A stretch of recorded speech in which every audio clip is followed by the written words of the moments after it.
When I walked into that hospital room, I thought I was surprising my son with dinner. Instead, I found him unconscious, hooked to machines fighting for his life, and his wife, Celeste, wasn't there. She was in California posting pictures from a beach resort with another man. My son was dying, and she was using his money to fund her vacation. I didn't cry. I opened my phone, logged into his account, and froze every card she could touch. An hour later, she started calling me nonstop. "There's a problem with the bank," she said. I told her, calm as ever, "Yes, Celeste, there is."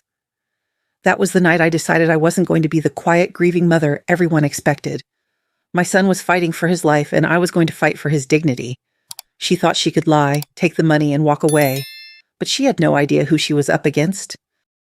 My name is Vivian Hale. I'm 70 years old, and I've lived in Ashton Creek, Oregon all my life. People here know me as the lady who still bakes her own bread, tends roses by the fence, and never misses Sunday service. But that morning, the morning I carried a warm apple pie to my son's house, I stopped being just a mother. I became something else entirely. It started like any other quiet day. The rain had passed at dawn, leaving that soft silver mist that sits low over the fields. I could smell wet cedar through the kitchen window. My hands worked from memory, peel the apples, slice thin, mix with cinnamon and nutmeg. Miles had always said, "Mom, your pie smells like home." He'd laugh, that deep laugh that came from his father. As the crust browned in the oven, I looked at the old photo on the counter. Miles at 6, wobbly on his new bike, my late husband steadying him from behind. We were younger then, all scraped knees and second chances. Sometimes when the house feels too quiet, I talk to that picture. That morning I said out loud, "He's happy, isn't he?" Maybe I was trying to convince myself. By the time I packed the pie into its tin and wrapped it in a towel, the sun had pushed through the fog. It felt like a good day to surprise my boy. Miles had been so busy lately, long shifts, late nights. Celeste, his wife, told me he barely came home for dinner anymore. "He's exhausted, Mom," she'd said on the phone, her voice sweet but distant. I offered to bring food once or twice, but she always had a reason it wasn't a good time. That should have been my first clue. The drive to their house took 12 minutes. I remember because I timed it, humming along to the radio. Their street was lined with oak trees, and the air smelled of pine and pavement after rain. I parked in front of their house, the one with the blue shutters and the little garden I helped Celeste plant. It was quiet. No car in the driveway, no toys scattered on the porch like usual. I climbed the steps, balancing the pie. Knocked once, then again. No answer. Through the window, I could see the living room light still on. Curtains half drawn. I tried the door. It wasn't locked. Just slightly open. Something in my chest tightened. "Hello? Miles?" I called out, stepping inside. The smell hit me first. Not food, not the house's usual scent of coffee and laundry. No, this was sharp, heavy perfume, the kind that sticks in the air. I'd never smelled it before. It didn't belong to Celeste. The kitchen was spotless, too spotless, except for the counter. 2 wine glasses sat there, half full. The lipstick mark on one was a deep crimson. The other was coral pink. Different.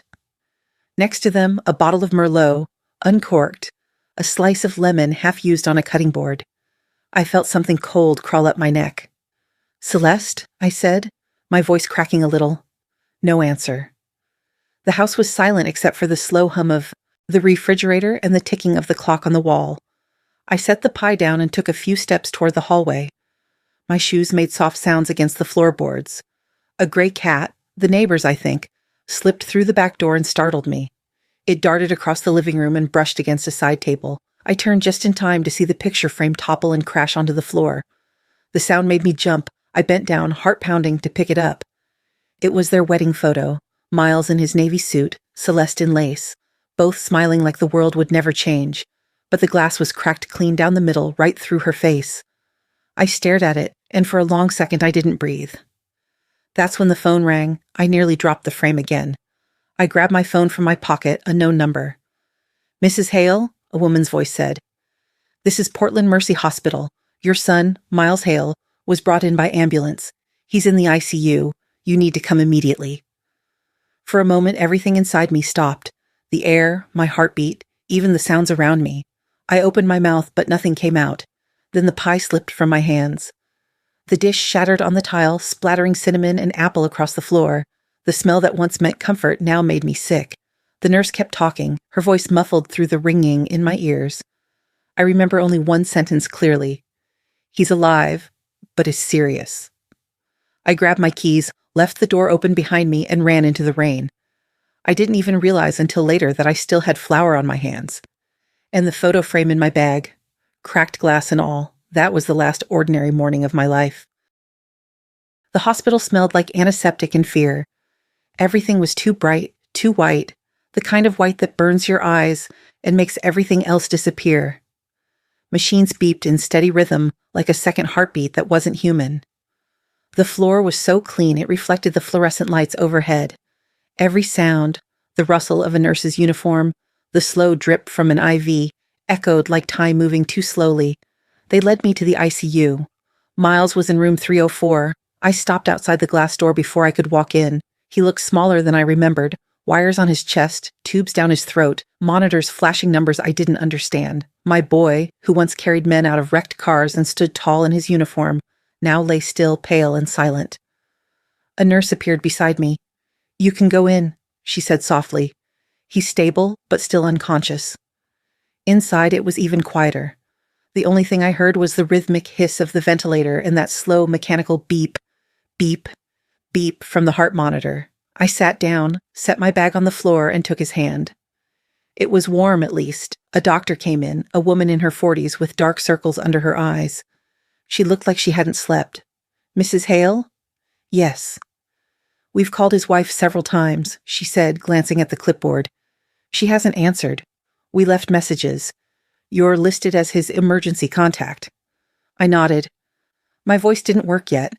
She continued, "Your son had a cardiac episode at work. They brought him in just in time. We'll need authorization for additional procedures and a deposit for the ICU." "Of course," I said quickly, pulling my purse closer.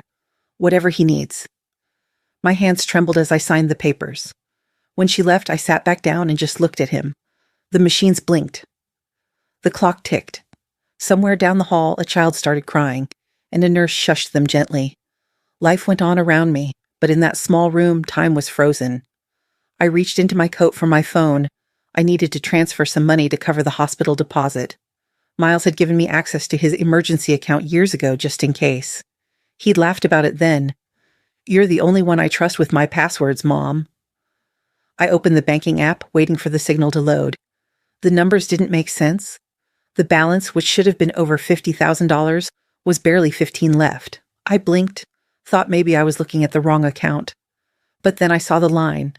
Transfer, Rowan Pierce, $8,200. The date was 3 days ago. Rowan Pierce.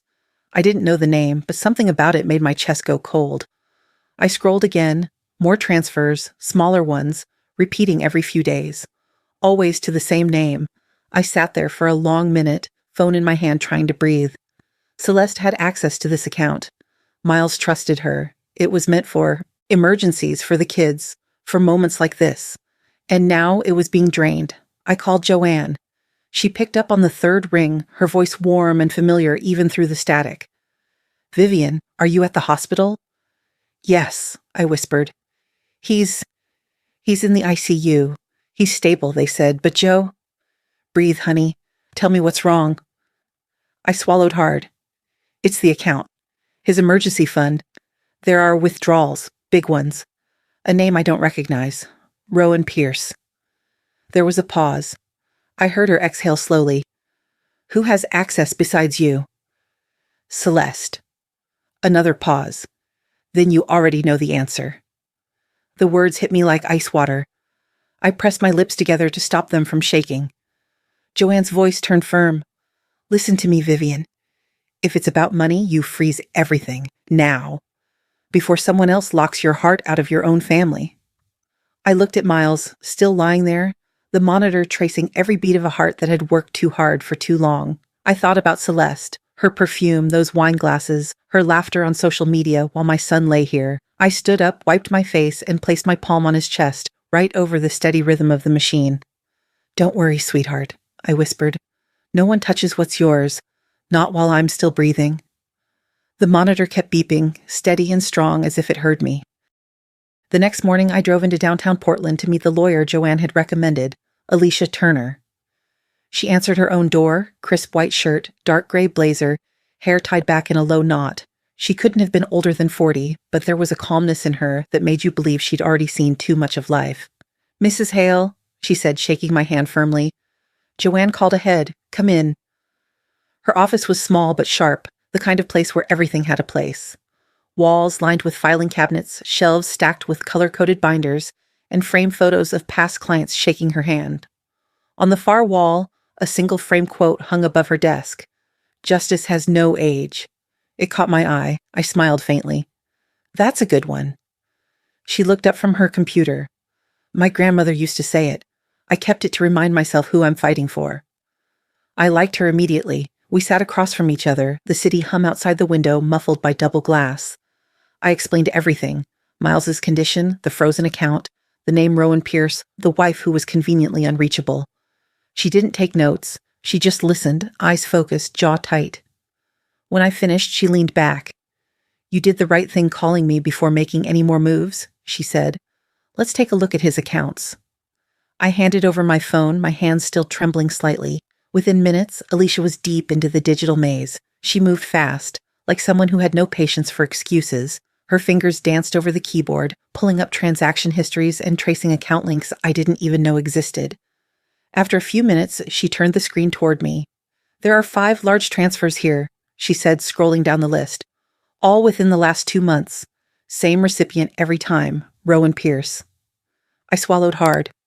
"How much?" "Altogether, just over $40,000. For a moment, I couldn't speak. 40,000. That was college money for the kids. Miles's savings from his years of service. Alicia's tone softened slightly. "I'll initiate a temporary freeze on all accounts where your name appears as a co-signer. That should stop any further movement until we figure this out." She typed fast, eyes sharp behind her glasses. "This may take a few hours to process. You'll get notifications as soon as it's done." While she worked, my phone buzzed on the desk. I glanced down. "Celeste." I hesitated. Alicia raised an eyebrow. "Answer it," she said quietly. "Let's hear what she has to say." I pressed speaker. "Hello?" My voice came out steady, calmer than I felt. "Mom," she said quickly, too quickly. "I've been trying to reach you. How's Miles? Is he okay?" "I'm at a wellness retreat. The signal's terrible. I just saw your text." "Where exactly are you?" I interrupted. A short pause. "Big Sur, California. We've been off-grid. Meditation, no phones allowed." I looked at Alicia. She was already pulling up something on her laptop. "Big Sur, huh?" I said, keeping my tone even. "Must be peaceful there." "Yes, it's beautiful. I'll try to fly back tomorrow as soon as—" Alicia turned her screen toward me. There it was, Celeste's Instagram, full of fresh posts. A poolside selfie, a man's arm partly visible. Hashtags, Jacques Chow Malibu moments. Cocktail therapy, Crocha's new beginnings. I couldn't help it. I laughed. Quiet, humorless. "Celeste," I said softly, "are you sure the signal's bad? Because it looks like you've had no trouble posting cocktails from a Malibu resort all week." Silence. I could hear her breathing through the speaker. Shallow, caught off guard. I don't know what you're talking about," she stammered. "Oh, I think you do." My voice stayed calm, but every word landed sharp. "You should get some rest. You'll need it." I hit end call. For a long moment, I stared at the screen, the still image of her last post. A sunset, a glass of wine, a caption that read, "Grateful for peace and clarity." Alicia leaned forward, folding her hands. "You understand what this means, don't you?" I nodded slowly. My throat was tight. "It's not just betrayal," I said quietly. "It's a plan." Alicia didn't argue. She didn't have to. The pieces were already falling into place, and this time I wasn't going to wait for anyone else to fix it. Joanne showed up at the hospital the next afternoon, holding 2 paper cups of coffee and a brown paper bag that smelled faintly of banana bread. She'd been my best friend since high school, the kind of friend who didn't ask if she should come, just showed up when you needed her most. "You look like hell," she said softly as she handed me the cup. "Drink this. You need sugar." I smiled weakly. "Thanks. I stopped tasting food 2 days ago." We sat in the ICU waiting area, the kind of place that forces people to whisper even when they don't want to. The steady beeping of machines behind the closed doors mixed with the hum of fluorescent lights. Outside the window, the sky had turned gray again, heavy with rain. Joanne took a sip of her coffee, studying me. "You're thinking too loud," she said finally. I let out a small laugh. "Always have." She leaned closer. "Tell me everything from the beginning." So I did. I told her about the transfers, the lies, the phone call. I told her about the lawyer, the name Rowan Pierce, the Malibu photos. When I was done, she sat back and sighed deeply. "You ever notice," she began, "how history just repeats itself? Different faces, same kind of evil?" I frowned. "What do you mean?" She gave me a half smile, the kind that doesn't reach the eyes. "You remember the nursing home back in '85? The woman in room 212? Mrs. Corbin?" It took me a second. "The one who cried every night about her daughter-in-law?" Joanne nodded. "That's the one." Turns out that sweet girl had switched the old woman's insurance paperwork. The day she died, all the life insurance went to the daughter-in-law. Not a dime to her own son. I felt the blood drain from my face. Joanne looked at me closely. "I don't mean to scare you, Viv, but sometimes these things don't start as greed. They start as planning." Her words stayed with me long after she left to check on the nurses. That night, while Miles slept, I went back home for the first time since the heart attack. I told myself it was just to grab clean clothes and a toothbrush, but as I stood in the doorway of my house, I knew that wasn't true. I needed to look at something, proof maybe. Something real that could tell me I wasn't crazy. In the back of my closet was a dusty tin box, the one Miles had given me years ago to keep all our important papers. It was full of old things, bank slips, property deeds, his high school report cards, even the letter from when he joined the police academy. I flipped through until I found what I didn't even know I was looking for, the insurance folder. The envelope was new, too new, the paper crisp, folded neatly on top of older documents. And there it was, a life insurance policy with both their names printed in bold, policyholder Miles Hale, beneficiary Celeste Rowan Hale. My hands trembled as I read the clause. In the event of the policyholder's death, the beneficiary is entitled to full payment of $500,000. $500,000, and she'd made sure to sign it. The ink was her favorite shade of blue. The room spun. I sat down hard on the bed, clutching the papers. I'd always thought Celeste was a little too polished, a little too perfect. The way she said "Mom" with that sweet, practiced voice. The way she'd slowly pushed me out of family dinners. And now, here it was, in black and white, a plan that ended with my son's death and her payday. The rain had started outside, soft at first, then harder. I stuffed the papers into my bag and drove back to the hospital. The wipers couldn't keep up with the downpour, and each thud of the blades matched the pounding in my chest. When I reached the ICU, Alicia was already waiting near the nurse's desk. She looked up, startled by the way I rushed in. "Mrs. Hale, are you all right?" I handed her the envelope. "Look at this," I said. She opened it, scanning quickly. Her jaw tightened. "Where did you find this?" "In my house. He must have signed it months ago. I didn't know she—" Alicia cut me off gently. "Who's listed as the primary beneficiary?" I didn't need to look. "Celeste Rowan Hale."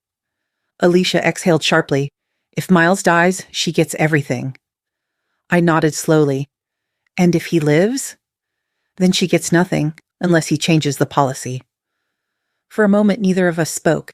The only sound was the rain hammering against the window and the steady beep of Miles's heart monitor behind the glass. Alicia finally said, "This is evidence, Vivian, of motive. You did the right thing finding it." I took the papers back, held them against my chest. The light in the room flickered once, a brief, dim pulse, and for a split second I saw my reflection in the window. Tired eyes, gray hair pulled back, the face of a woman who'd spent her life keeping others safe.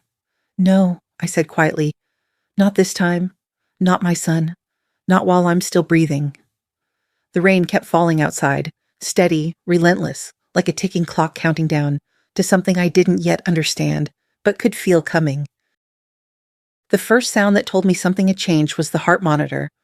For hours it had been irregular, sometimes racing, sometimes stuttering, like it couldn't decide whether to keep fighting. But now it had settled into a slower, steadier rhythm, a fragile kind of peace.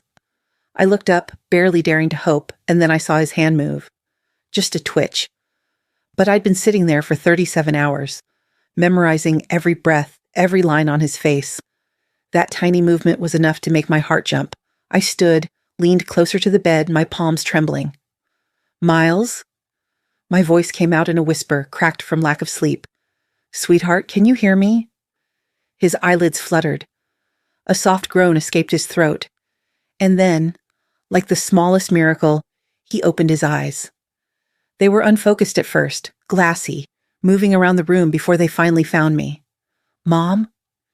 His voice was low and rough, like it hadn't been used in years. I covered my mouth, tears already running down, before I could stop them. "I'm here, baby," I said. "You're okay. You're safe. You're at Portland Mercy Hospital." He blinked slowly, struggling to understand. What happened?" "You had a heart attack," I said gently. "At work. They got to you just in time. You scared the hell out of all of us." He managed a faint smile, though his lips were dry and pale. "That sounds like me." Then, after a pause, "How long?" "2 days," I said softly. "You've been out for 2 days." His hand twitched again, searching for mine. I took it, felt how weak his grip was. For a man who had once carried people out of burning cars, that kind of weakness broke something inside me. He looked around, scanning the room as though trying to piece together what was missing. His eyes lingered on the empty chair across from me. "Where's Celeste?" he asked finally. The question hit like a knife I'd already been bracing for. I looked down at his hand instead of his face. "She's not here right now," I said carefully. "She's away." He frowned, confusion wrinkling his forehead. "Away? Where the hell would she be?" Before I could make up a lie, my phone buzzed on the side table. The sound was sharp in the quiet room. I turned my head and saw her name glowing on the screen. Celeste. Miles saw it too. His eyes narrowed. "Answer it," he said, voice barely above a whisper. "Miles. Please, I want to hear her." I hesitated, staring at the phone like it was something poisonous. Then I picked it up and hit the green button. "Hello?" I said. My voice sounded steadier than I felt. "Mom!" Her voice burst through the speaker, high and sugary. "Oh, thank God. I've been trying to reach you for hours. How's Miles? Is he awake?" I didn't answer right away. I looked at him instead, then tapped the speaker button. "He's awake," I said. "You're on speaker?" There was a pause on the other end, a long, too calculated silence. Then, "Oh, hi, baby. I'm so sorry I'm not there. You know how the retreat is, no phones, no signal. I couldn't get any messages. I swear I've been so worried." Miles frowned, his voice weak but firm. "Retreat? What retreat?" "The wellness one, remember? In California. I told you." He coughed, shaking his head. "No, you didn't. You said you canceled that." Another pause. "Well, it opened back up last minute," she said quickly. "You know how these things go. I didn't want to waste the deposit, but I'm coming home as soon as I couldn't listen anymore. I looked down at my phone, opened her social media feed with 2 taps. Pictures filled the screen, her in Malibu, sun-kissed, smiling, cocktail in hand. A man's arm half wrapped around her waist in one photo. I turned the screen so Miles could see, his eyes widened, his lips tightening. "Celeste," I said, cutting into her rambling, "are you sure the signal's bad? Because it seems strong enough to post pictures from the pool every few hours." Silence. A thick, ugly silence that stretched too long. Then her voice came back, shaky now. You don't understand? Those are old photos. I don't," Miles said sharply. It was the strongest I'd heard him sound since waking. "Don't lie to me." Her breathing grew uneven. "Miles, please, I didn't know what was happening. No one told me." "The hospital called you 18 hours ago," I said, my voice flat and cold. "You posted a story 15 minutes later. It had a man's hand in it." This time she didn't even try to talk. Just that empty, breathless pause, the sound of her guilt filling the space between us. "I'm coming back," she said finally, her voice breaking. "Don't bother," Miles whispered. His face was calm, but his eyes, those eyes that once lit up when he said her name, looked hollow. "We're done." I ended the call. The silence that followed was deafening. Miles stared at the ceiling for a long time, jaw tight, tears pooling in the corners of his eyes. Then he let out a sound that wasn't quite a laugh. It was broken. God, Mom, I'm such an idiot. No, I said quickly, squeezing his hand. You're not. You just trusted the wrong person. That's not stupidity, that's love. And sometimes love blinds you. He turned to look at me, his lips trembling. You warned me, didn't you?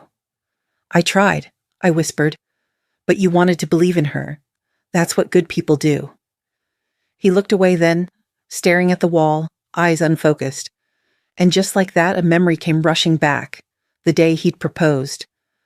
We were down by the harbor, late afternoon sun bouncing off the water.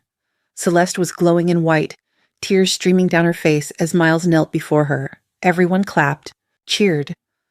I clapped too, but my smile had been tight. Something about her eyes even then had seemed too steady, too practiced. Miles turned to me that day, grinning, and shouted, She said, yes, Mom. And I'd said, I know, sweetheart. But deep down, a voice inside me had whispered, Don't trust her. Now, years later, that voice was echoing in this hospital room, cruel and right. Miles blinked back tears, turning away from me. A single tear slipped down his cheek, cutting through the exhaustion on his face. I wanted to hold him, to fix it all, but there's no fixing the kind of betrayal that guts a person from the inside. I brushed his hair back, my fingers trembling. Rest, baby, I murmured. You need to heal. He didn't answer. He just closed his eyes again, letting the tears fall freely this time. The heart monitor kept beeping, slow and steady, each sound a reminder that he was still here, still fighting. And as I watched him, I thought, the worst pain isn't being betrayed yourself. It's watching your child realize the person they loved most never loved them back. Outside, rain tapped softly against the hospital window, a sound steady enough to break a heart. Alicia came back into the room 10 minutes later, her coat still on, her face the kind of serious that doesn't preface good news. She sat down opposite me without asking and handed me her phone like it was evidence already logged. Mrs. Hale, she said, Celeste called the bank. She's asked them to lift the freeze. She sounded frantic. The word landed in my chest like a stone, heavy and cold. Frantic usually meant someone had their back against a wall, but in the last 24 hours I'd learned that panic can be performative too, something people use when the truth is closing in. Alicia tapped the screen and scrolled. They've put a temporary block on the requests until we can produce identification. That gives us a little breathing room. I let out a breath I hadn't known I was holding and opened my laptop. I pulled up Celeste's social feed again. The photos were the same as yesterday. Sunlight slicing through palm fronds, laughter frozen in glossy pixels. But one photo made the room tilt, a close-up of a man's jaw, a watch on his wrist, the kind of camera angle meant to be coy and deliberate. The caption read something smug and light, Finding my light. I showed the screen to Alicia. She glanced, then frowned. Do you know him? She asked. Before I could answer, Joanne, who had texted she was running late, appeared in the doorway wearing her raincoat and that look she gets when she's seen something that bothers her deeply. I waved her over and she squinted at the laptop screen. Her mouth tightened. Rowan Pierce, she said, like the name itself had a smell. Rowan who? I asked. The one from back in the day. He's been in trouble before, folks around here haven't forgotten. She blinked, impatient with the gap in my knowledge. You don't remember? He ran scams, phony investment schemes, credit card fraud. Caught and jailed 5 years ago. Alicia's fingers moved before I could form a response, opening a new tab, typing fast. She pulled up an old news clipping, a mid-sized headline about a man arrested for running a network of fake charities and laundering money through shell accounts. The photo was grainy, but the name was clear, Rowan Pierce. He looked younger in the mugshot, but the face was the same. Sharp nose, dark eyes, a smile that didn't reach them. My throat closed. The room felt suddenly too small. Rowan Pierce, the transfers, the man who kept cropping up in their online photos. I felt my face go hard and cold. Rowan Pierce, I repeated, tasting the name like poison. Why is my son sending money to him?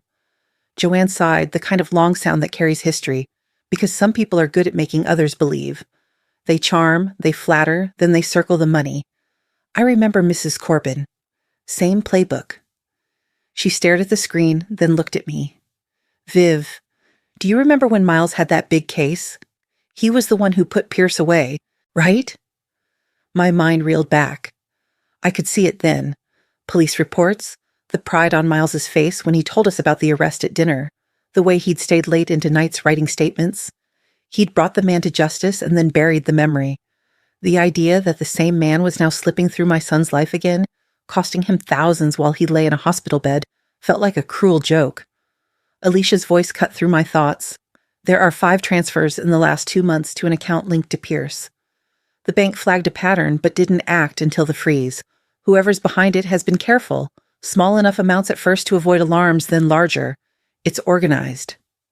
Joanne folded her hands in her lap and looked at me like a woman deciding on a plan. If Pierce is involved, he's not acting alone. He finds a way into their lives. He makes himself useful or dangerous or irresistible. He plays them. Her voice turned low. And sometime later, they're the ones holding the knife. Alicia nodded. We need to trace who accessed the accounts and when. I'll file for emergency discovery. We'll get subpoenas. If there's a shell company, we'll find it. If there are forged signatures, we'll find them. But Mrs. Hale? She looked at me steadier than I felt. We have to assume this is deliberate. We have to assume there's intent. I felt it like a line drawn across my heart. What about Miles? I asked. Does he need to know? Is it better to let him rest? Joanne reached over and squeezed my hand. She looked at Miles through the glass door as if she could see his soul sleeping there. He needs to know eventually, she said, but not right now. He needs to heal. We need to gather the facts. Then Joanne said something that made my bones clench. Vivian, his arrest. Miles was the one who arrested Pierce. He put a lot of people's lives back together because of that. If Pierce is back in the picture, it could be revenge. Personal. Revenge. The word nearly tasted metallic. I thought of a man with nothing to lose, circling back to the one who had put him behind bars, and of a woman who might be unwittingly entangled, writing checks and signing forms under someone else's shadow. The pattern became more terrible as it formed. I felt hollow and furious at once. My hands curled around the edge of the chair until my knuckles turned white. If he thinks he can come anywhere near my son again, I said, my voice an ugly flat thing in the buzzing fluorescent air, I'll be the one waiting at his door. Joanne's eyes widened, but the set of her jaw said she understood what I meant. Alicia's face had gone hard like steel. We'll get him, she said quietly. We'll file the motions, get the warrants. We'll make sure the bank cooperates and that Pierce doesn't slip away this time. I folded the laptop closed, holding the papers Alicia had printed, transaction reports, timestamps, a map of accounts like a spiderweb with Rowan Pierce at the center. There are moments when fear makes you catalog every small thing. The exact phrasing of a voicemail, the trail of an IP address, the time a transfer was made. I thought about what kind of person leaves fingerprints in places they think are hidden. I thought about the photo, the smile, the hand on the poolside. I thought about how close we'd been to losing Miles entirely while someone else lounged in the sun. Outside, thunder rolled across the sky, deep and slow like a warning. I stayed by the window until it faded, whispering to the rain. He picked the wrong mother to mess with. And in that moment, I knew this wasn't over. It had just begun. It was raining again that night, the kind of rain that makes everything sound like it's coming from far away. Wind howled through the trees outside, and every branch scraped against the window like it wanted in. The house was quiet except for the soft, mechanical sound of Miles's oxygen machine upstairs and the ticking of the old wall clock. Then came the doorbell. Once, twice, 3 times. Each ring slower than the last, as if whoever stood outside wasn't sure they wanted to be there. I rose from the armchair, heart already pounding. Joanne had gone home hours ago. Alicia had promised to call in the morning. Grace and Leo were upstairs asleep, or at least I hoped they were.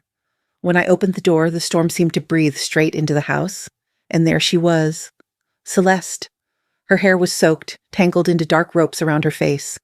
Mascara streaked down her cheeks, her coat plastered to her body. The cheap umbrella she held hung broken in one hand, useless. Her eyes, once sharp, calculating, full of vanity, now looked hollow. I want to see my children, she said, voice trembling but defiant. For a moment, neither of us moved. The rain behind her was loud, almost violent, but inside the house it was dead silent. I could feel the warmth of the living room behind me, the smell of soup still hanging in the air, the soft hum of the heater, all the things she had thrown away. Not tonight, I said quietly. Not after what you've done. Her lips quivered, but she didn't step back. They're my children, Vivian. And he's my son, I replied, my voice firmer now. You left him to die. She flinched, For a split second, I saw guilt flicker through her face, but it was gone just as fast, replaced by that old practiced look of sorrow. The one she'd used when she wanted sympathy, when she needed to bend a truth. The wind howled again, and rain spilled in through the open door, soaking the floorboards. I sighed, stepped aside just enough. "Come in," I said coldly, "but don't think for a second that means I forgive you." She hesitated, then stepped inside. Her heels clicked weakly against the wood, leaving little puddles behind her. I didn't touch her. I didn't even look at her directly as I walked past to grab a towel. When I turned back, she was standing in the middle of the living room, staring at the family photos on the wall, Miles in uniform, Grace in her ballet outfit, Leo at his last birthday party. Her lip trembled. "Where are they?" she whispered. "Grace and Leo?" "Asleep," I said. "And they stay that way until I decide otherwise." But even as I said it, I heard the creak of the stairs. 2 small voices. "Grandma?" Grace's voice, small but clear. I turned, heart sinking. Grace was standing halfway down the staircase in her nightgown, clutching the railing. Leo peeked from behind her, his stuffed bear, hanging from one hand. Their eyes followed the sound of their mother's voice like it was something out of a dream. Celeste froze. For a moment, she didn't breathe. "Mommy?" Leo said softly. "Why aren't you with Dad?" Celeste's mouth opened, but no sound came out. Her hands twitched at her sides, reaching, then stopping. Her tears started again, quiet this time, rolling down her face and mixing with the rain still dripping from her hair. Grace moved down 2 more steps, her face pale and confused. "Grandma said you were away," she said. "But Dad's sick. Why didn't you come?" Celeste covered her mouth, choking on a sob. "I wanted to," she said finally. I was scared." The words hung there, thin, empty things that meant nothing. I saw the confusion in the children's eyes, the way they wanted to believe her but couldn't quite remember how. "Enough," I said quietly. "Grace, Leo, back upstairs." Grace didn't move. She looked from me to her mother, then back again. Her little chin trembled. "But Grandma, she's crying." I walked closer, knelt to Grace's level. "I know, sweetheart," I said softly, "but sometimes crying doesn't mean someone's sorry. It just means they're caught." Behind me, Celeste let out a sound. Not quite a cry, not quite a protest. More like someone realizing the world no longer bent for them. Grace looked back at her mother, eyes wide and scared. "Mommy, you don't look like Mommy anymore." The words hit harder than anything I could have said. Celeste's knees buckled slightly. She took 1 step forward, but Grace flinched back, clutching my arm. That broke her. Celeste sank onto the couch, face buried in her hands, sobbing into the towel I'd left on the armrest. Leo's small voice came from behind me, barely above a whisper. "Grandma, is Mommy in trouble?" I didn't answer right away. I just looked at Celeste, the woman who had shattered my son's heart, who had nearly destroyed our family. And for the first time, I didn't see a monster. I saw something smaller, someone lost, someone who had traded everything for a man who was using her. "Yes," I said finally, "but she's not the only one." I stood and took Grace and Leo gently by the shoulders. "Upstairs, both of you. We'll talk in the morning." They obeyed, though Grace kept looking back until the top of the stairs. When she reached the landing, she whispered to herself, but loud enough that I heard it. "Grandma, Mommy doesn't look like Mommy anymore." The words lingered long after she was gone, hanging in the stillness of the room. Celeste sat there, silent, broken, her tears dripping onto the wood floor. I didn't comfort her. I didn't shout either. I just stood across from her, the distance between us heavier than the storm outside. Outside, thunder rolled again, slow, deep, inevitable. The house creaked. The rain hit harder, and somewhere upstairs my grandchildren cried softly into their pillows. And I thought, this is what betrayal looks like when it comes home. Cold, wet, and begging to be let in. The email came just after midnight. The rain hadn't stopped for hours. It pressed against the windows in long, steady waves, as if the sky itself was exhausted. I was sitting at the kitchen table with a blanket around my shoulders when my laptop chimed. From Alicia Turner. Subject urgent. You need to see this. I clicked. Her message was short, but every word landed like a blow. "Mrs. Hale, I found a digital file Celeste signed 2 weeks before Miles's heart attack. The signature is a forgery. Your son's name copied and pasted onto a PDF authorization form. The The document links a life insurance policy to a holding company called Rowan Pierce Holdings, LLC. I'm sending it to the FBI first thing in the morning. A. Turner. My stomach dropped. I scrolled down to the attachment. Policy transfer, MH, 0425.pdf. There it was, Miles's name, perfectly imitated. I'd watched that hand-signed birthday cards for 40 years. This wasn't his. Before I could even process what to do next, Joanne called out from the living room. Viv, come here a second. She'd been helping me clean through some of Miles's old things, boxes stacked by the fireplace, the air thick with the scent of rain-soaked wood.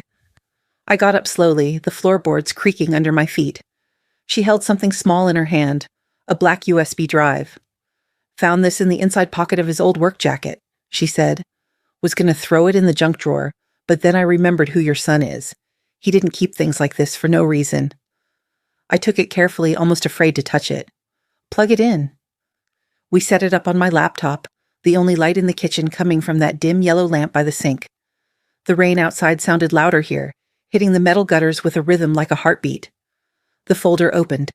Inside were only 3 files. One was labeled Insurance or Contract, JPG. I clicked it. The screen filled with a scanned image, crisp, official, and horrifying. At the top, Rowan Pierce Holdings, LLC. Below that, a policy number, Celeste's name, and Miles's information listed as the insured party. His death, it said, would trigger an immediate payout to the company. $500,000. The date of activation? 2 weeks before his collapse. Joanne exhaled slowly, leaning closer. Good Lord, she whispered. She didn't just marry him for money. They were building a noose. For a few moments, neither of us spoke. The rain filled the silence, steady and relentless. Then I reached for my phone. We need Alicia. Before I could dial, the screen lit up. She was already calling. Mrs. Hale? Her voice was fast, urgent. Don't touch anything. I just got confirmation from the bank. That holding company is flagged in an active federal case. I'm looping in the FBI right now. They're sending agents to secure evidence. You have to stay inside the house. Inside? I repeated, confused. Why? What's happening? Because if Pierce realizes what you found, Alicia said, he might not run. He might come for it. The words hit hard. I glanced at Joanne, who'd gone pale. We hung up and I stared at the laptop again. The screen glowed faintly in the dark kitchen, showing the words that had shattered the last piece of doubt I had left. Beneficiary, Rowan Pierce Holdings. LC signature, Miles Hale, forged. Witness, Celeste R. Hale. Joanne whispered, He's still out there, isn't he? Yes, I said quietly, and he's not finished. We moved quickly after that. I grabbed a flashlight and Joanne helped me search Miles's old filing cabinet for the original insurance documents. The house felt different now. Too still, too aware. The wind outside picked up and each gust made the windows groan. Upstairs, Grace stirred in her sleep. The floorboards creaked with her movement, and for a moment I froze, heart pounding before realizing it was just the sound of a dream turning over. We found the old metal box, the same one that had held his certificates and tax records. Inside was the paper copy of the policy, crisp and official. Only this version didn't mention Rowan Pierce Holdings at all. It was pure, clean, uncorrupted. He replaced it, I whispered. He made her switch it out. Joanne nodded grimly. He's been planning this for months. The phone rang again. Alicia's voice was even more urgent this time. The FBI is mobilizing a unit tonight. Don't open the door for anyone. Do you understand? Yes. Lock every window. Keep the lights on. If you hear anything outside, call 911 immediately. I hung up and looked around the room, the pale yellow walls, the rain beating against the glass, the old family photos catching glints of light. The house felt smaller now, trapped in the glow of that one lamp. Joanne stood by the table, arms crossed, staring at the laptop screen as if it might move on its own. Viv, she said after a long silence, people like him don't just vanish. If he's gone quiet, it's because he's waiting. And when men like that wait, they always come back to finish what they started. Her voice broke slightly on the last word. I walked to the window, pulling the curtain aside just enough to look out. The rain fell harder now, thick sheets under the dim porch light. The backyard was dark, the garden swaying with the wind. Then I saw it, a shadow moving past the fence line. Too tall to be the neighbor, too slow to be a trick of light. The My breath caught in my throat. "Joanne," I whispered, "someone's out there." She turned off the lamp instantly, plunging the room into half-darkness. The only light left was the faint blue from the laptop screen, illuminating the folder labeled insurance contract. The rain muffled everything, but beneath it, I could still hear it. The soft, deliberate sound of footsteps moving through wet grass. Joanne grabbed my arm. "Viv," she whispered, voice tight, "get away from the window." I didn't move. My eyes were locked on the glass, on the blurred shape moving past the edge of the yard, closer now, and then, as lightning flashed across the sky, I saw the outline clearly for one brief, terrible second. A man, a long coat, watching the house. The power flickered. The light from the laptop blinked out, and in the pitch dark I whispered the only thing that felt real. "He's here." Morning came gray and cold, the kind of dawn that never quite turns into day. I hadn't slept. The rain had stopped sometime before sunrise, but the sound of it lingered in my ears like a memory I couldn't shake. I sat at the kitchen table staring into a cup of coffee that had long gone cold when I felt a small tug on my sleeve. "Grandma?" I turned. Grace stood there in her pajamas, her hair a tangled halo, her eyes wide but steady. She looked older than 8 in that moment, older than she should ever have to. "I have something," she said, clutching a small pink device in her hand. It took me a second to recognize it, her toy recorder, the one Miles had given her last Christmas so she could make her own detective stories. "What is it, sweetheart?" She bit her lip, her voice low. "I heard Mommy talking last night. I was scared, so I pressed record like Daddy showed me when we play police. I didn't mean to spy," she added quickly, "but she was yelling, and someone else was yelling too." I felt my heart stop for a beat. "Someone else?" She nodded, offering me the recorder. "A man." My hands trembled as I took it. Joanne, who had been making tea by the stove, turned around slowly, eyes narrowing in alarm. "Play it," she said quietly. I pressed the button. For a moment, just static. Then, voices. 2 of them. Celeste's, sharp and frantic. A man's, calm, low, and unmistakably cold. "Celeste, you said it would be clean, Rowan. You said no one would get hurt." Rowan, "Hurt? He was supposed to die of a heart attack, not live to talk about it." Celeste, "You never said anything about killing him?" Rowan, "Don't play innocent. You signed the papers, you opened the accounts, you're already in this." Celeste, "I just wanted out. I wanted the money so we could—" Rowan, cutting her off, "If Miles dies, everything he owns becomes yours. That was the deal. You wanted freedom? That's how it works." The room went dead quiet. The only sound left was my breath coming too fast, too shallow. I pressed the stop button with shaking fingers and looked at Grace. She was staring at me wide-eyed, not fully understanding but knowing it was something terrible. "Sweetheart," I said, my voice breaking, "you did something very, very brave." She frowned. "Did I do something bad?" "No," I whispered, pulling her into my arms. "You saved us." Joanne moved closer, her hand on her chest, whispering, "Oh my God. We have them. We finally have them." Alicia arrived within the hour. She didn't even take off her coat before I handed her the recorder. She plugged it into her laptop, her face hardening as the words played again through her speakers. "This is it," she said. "This is the proof we needed." She forwarded the file immediately to the FBI's contact and the district attorney. Then she called someone. Her tone sharp, clipped, all business. "We have recorded evidence of premeditation and conspiracy to commit homicide," she said. "I want a warrant on both names, Celeste Hale and Rowan Pierce." When she hung up, she looked at me with that rare, human softness beneath her lawyer's precision. "Mrs. Hale, they'll be here within the day. It's over." I wanted to believe her. I really did. But the truth was, after everything, I didn't know what over meant anymore. I went upstairs to check on Miles. The doctor had been by earlier, said his progress was steady. Slow, but steady. When I entered the room, he was awake, staring out the window. The morning light made him look older, like the night had added years to his face. He turned as I walked in. "You've been crying," he said softly. I sat down beside him, took his hand. "Grace found something," I said. "A recording." He frowned. "What kind of recording?" I hesitated. There was no easy way to say it. "It's them, Miles. Celeste and Pierce. talking about you, about the insurance, the money, everything. He didn't speak at first. His eyes moved toward the window again, watching the rain drip off the roof outside. The silence stretched until I thought maybe he hadn't heard me. Finally, he nodded once. Play it. I held out the recorder. The voices filled the quiet hospital room.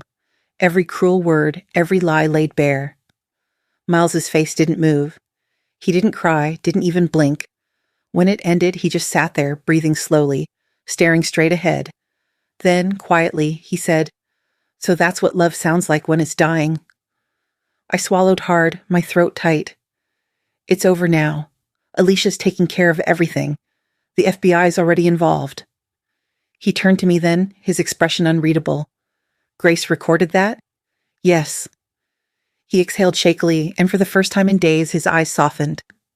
My little girl, he murmured. All this time? And she's the one who saved us. I nodded, tears slipping down my cheeks. He smiled faintly, not from joy, but from disbelief, from the weight of everything he'd lost and everything that somehow still remained. She's stronger than both of us, he said. Outside, the rain had started again, faint and rhythmic, tapping against the window like a heartbeat.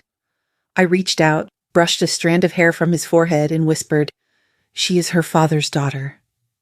Miles closed his eyes, and for the first time since this nightmare began, I saw something almost like peace cross his face. And as I sat there beside him, holding his hand, I realized that the story wasn't about betrayal anymore. It was about survival, and the courage of a child who pressed record at the exact moment the truth tried to hide. The rain had returned, heavier than before, a constant wild drumming against the roof that made the whole house feel alive. It was nearly midnight when I heard the sound again. The doorbell. Once. Twice. 3 times. I froze where I was standing in the hallway between the living room and the stairs. Joanne had gone home hours earlier, Alicia was still downtown with the FBI, and the children were asleep upstairs. The last time someone had come to this door in the rain, everything had changed. I took a slow breath and opened it. Celeste. She stood in the doorway, drenched from head to toe. Her hair clung to her face, her mascara was nothing but dark streaks down her cheeks, and her coat was soaked through. The porch light flickered behind her, turning the rain into white sparks. "I didn't know where else to go," she whispered. Her voice shook, but there was something in her eyes, not guilt this time, but terror. "He's going to kill us. Rowan. He said if I didn't finish what he started, he'd come for me. For the kids. Please, Vivian, please help me." For a long moment, I said nothing. I just looked at her. This woman who had once stood in my living room, wearing a white dress, radiant, nervous, laughing like her future was already promised. I remembered Miles at her side that day, so proud, so certain he had found the one person who would never hurt him. The sound of those church bells from years ago still echoed in my memory, the sharp ring of celebration that had once made me believe in things like second chances. Now, standing here, all I saw was the ruin of that day, and the hollow look of a woman who had helped break everything I loved. "Please," she said again, reaching for me. "I know what I did. I lied. I signed those papers. But I was scared, Vivian. He said he'd hurt Miles if I didn't. I thought if I kept him calm." "Stop." My voice came out low, steady, sharper than I intended. "You made your choices?" She took a step forward, water dripping onto the floor, her hands trembling. "I didn't mean for any of this to happen. He used me. I was stupid, but I didn't know he'd try to kill my son," I cut in. "To steal his life?" Her breath caught. "Yes." I could feel the fury building, slow and hot, rising from somewhere deep. "You think fear makes you innocent?" I said quietly. "You think being terrified erases the damage?" Her eyes filled again. "I'm not asking for forgiveness," she said. "I'm asking for help. Please, just help me save my children." For a moment I looked at her and saw not the liar, not the betrayer, but the broken girl she'd once been.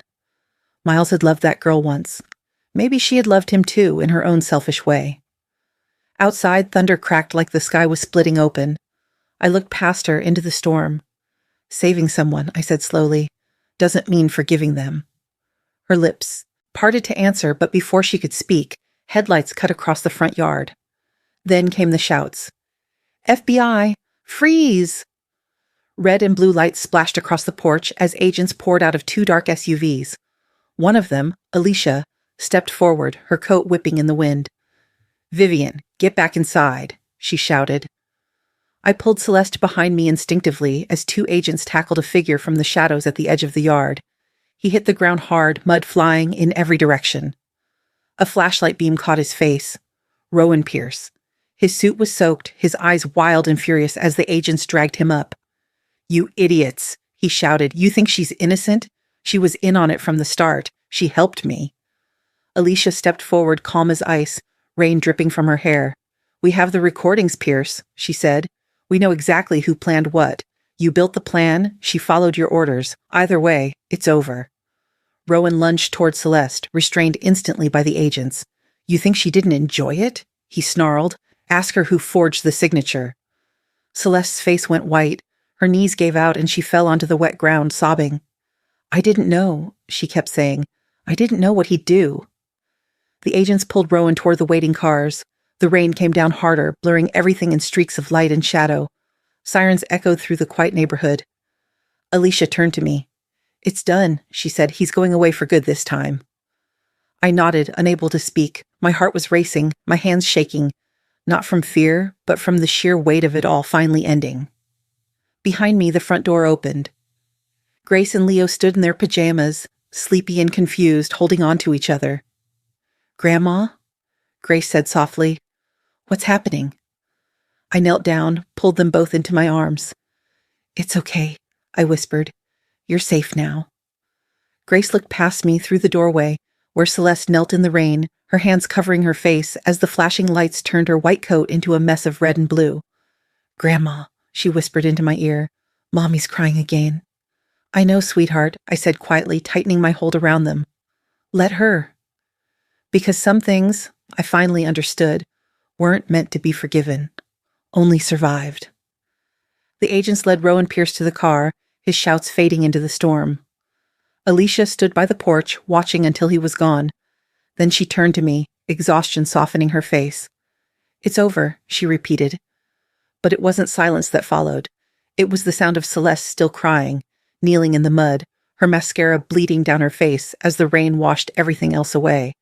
And under the flashing lights, I held my grandchildren close, their small hands gripping my arms.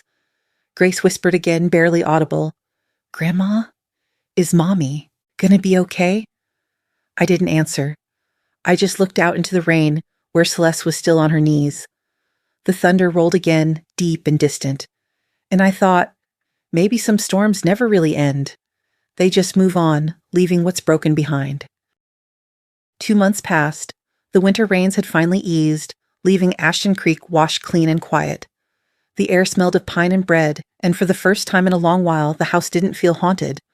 Miles was walking again, slower than before, but stronger each day. Every morning, he shuffled through the hallway with that stubborn determination that only my son could have, muttering, "Almost there," as if each step were a promise. His color had returned, and the doctor said his heart was healing well. The children filled the house with noise again, laughter, footsteps, the clatter of toys rolling under the couch. After so much silence, their sound felt like sunlight. That afternoon, I was sitting by the window when the mail truck stopped at the gate. I wasn't expecting anything, but when I went out, there it was. A single envelope, damp at the edges from morning dew. No return address, just my name written in a handwriting I knew too well. Celeste. I carried it inside, hesitated before opening it. Then I sat at the kitchen table, the one where everything had fallen apart and everything had begun to heal, and unfolded the letter. "Mrs. Hale, I don't expect forgiveness. I don't deserve it. But I need to thank you for saving them, for saving all of us in a way. You were right. Love is an ownership. I thought having him, controlling him, meant keeping him. I see now it meant destroying the very thing I claim to love. I'm working with the authorities. I'm telling them everything. Every account, every document, every lie I helped build. Maybe it's too late, but I want my children to know that I didn't just disappear into my mistakes, that I tried to make it right. If you ever read this out loud to them, please tell Grace and Leo that I love them. I don't expect them to understand yet. But one day, I hope they'll forgive me enough to live free of me. Celeste." The letter trembled in my hands. For the first time since that night, I felt no anger, only a tired, heavy kind of sorrow. She was right. Forgiveness wasn't hers to take. But maybe, somewhere, redemption could still belong to her. "Mom," Miles's voice called from the kitchen. "Can you give me a hand here?" I folded the letter, slipped it into a drawer beside old recipes and birthday cards, and went to him. Miles stood at the counter, a bowl of flour and eggs in front of him. Grace was beside him, face smudged with white dust, grinning proudly as she tried to stir the thick dough with both hands. "Daddy says I'm better than him at baking," she announced. Miles laughed, steady and warm. "She's not wrong." I smiled. "That's because she's got Grandma's hands." From the corner of the room, Leo was sitting cross-legged on the floor with his stuffed bear, watching us. He looked up suddenly. "Grandma?" "Yes, sweetheart." "Is Mommy coming home soon?" The question hung in the air, like a soft echo. Grace stopped stirring. Miles froze for just a heartbeat, then pretended to check the oven timer. I crouched down next to Leo, brushing his hair back from his forehead. "Not soon, darling," I said gently, "but she's trying." He nodded, thoughtful, not sad, just processing the kind of truth that children absorb better than adults. Then he smiled and went back to his bear. I stood, turning back to the counter. Grace had spilled flour all over, giggling as it floated in the warm kitchen air. She reached out, pressing her tiny hand against mine, both of us dusted white. "Look, Grandma," she said, holding her flour-covered fingers up to mine. "Now we match." I laughed, a real quiet laugh that came from deep inside, one I hadn't heard from myself in months. Miles looked at us and smiled, that same smile he had when he was a boy, when things were simpler, when the world hadn't yet shown him its cruelty. The sunlight streamed through the window, catching the floating flour in the air, a soft golden haze that made everything shimmer. For a moment, it felt like time itself had stopped. The smell of baking dough, the laughter of children, the sound of my son humming as he worked. The past was still there, bruised, scarred, waiting, but so was this, the small, ordinary beauty of hands dusted in flour, of life rebuilding itself grain by grain. And as I looked down at Grace's small hand pressed against mine, I realized that healing didn't come with apologies or justice. It came like this, slowly, quietly, through the touch of those we love who are still here. The air that afternoon felt softer than it had in months, warm, clean, and touched by the kind of quiet that only comes after chaos. Miles had gone back to work that morning. It wasn't a full day, just a few hours at the station to review paperwork, but the way he'd kissed the children goodbye before leaving told me it meant everything. Life was beginning to move again, not the same as before, but forward all the same. By the time the sun began to dip, I took Grace and Leo down the narrow path behind the house toward the lake, the one Miles used to fish at with his father. The path was muddy in places, but the children didn't care.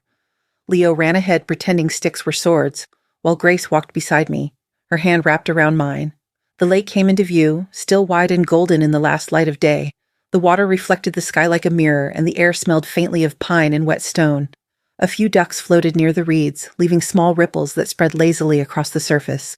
We sat on the same old bench I'd painted years ago. The wood was worn now, but it still held.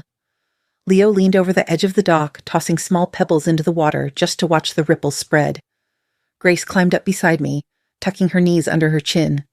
"Grandma," she said after a moment, her voice soft and thoughtful, "are all the bad people gone now?" I looked down at her, those wide, serious eyes that always seemed to see more than she should. "What do you mean, sweetheart?" She hesitated. "Like, the people who do mean things. The ones who hurt Daddy. Are they all gone now? Did they get caught?" I smiled faintly, brushing a bit of hair from her forehead. "Most of them, yes. The ones who did the worst things are where they belong." She frowned. "So all the bad people get caught?" Her question hung there, pure and innocent, yet impossibly hard to answer. I watched the water for a long moment before speaking. "No, my love," I said finally. "Not all of them. Some people never go to jail. Some people get punished a different way." She tilted her head, curious. "What way?" "They have to live with what they've done," I said. "That's its own kind of punishment, one that lasts a lifetime." Grace thought about that. "Like, when you do something bad and you can't stop thinking about it?" "Exactly," I said, "and sometimes that's worse than any prison." Leo, still tossing pebbles, shouted, "Look, I made a big splash." We both laughed, and the sound felt light, free in a way I hadn't heard in a long time. I reached down, picked up a smooth stone from the edge of the dock. It was cool and heavy in my palm. For a second, I just looked at it, all the memories that had led here, the pain, the fear, the sleepless nights. Then I drew my arm back and let it fall into the water. The splash was small, almost gentle. The ripples spread outward, growing wider, softer, until they disappeared into the still surface again. Behind me, the wind stirred the trees, rustling the leaves in a slow, tender rhythm. The world was quiet. Grace leaned her head on my arm. Leo hummed something tuneless. And for the first time since that terrible day in the hospital, my heart didn't feel heavy. It just felt still. I watched the circles fade on the lake and thought of Celeste's letter, now tucked away in my drawer. Thought of her words. Love isn't ownership, it's responsibility. Maybe she was right. Maybe that was the lesson we all had to learn the hard way. As the last light slipped behind the trees, I looked at my grandchildren and whispered, not to them, not even to the wind, but to myself. Forgiving doesn't mean they deserve peace. I paused, listening to the quiet echo of my own voice against the water. It means we do. The wind carried the words away across the lake, soft and sure, and I watched as the water grew still again, smooth, calm, and endless, like it had never known disturbance at all. And for the first time, I understood that healing didn't come from forgetting what had happened. It came from letting go of what could no longer be changed. I stood, took Grace and Leo's hands, and we walked back up the hill and toward the house where laughter had finally found its way home again.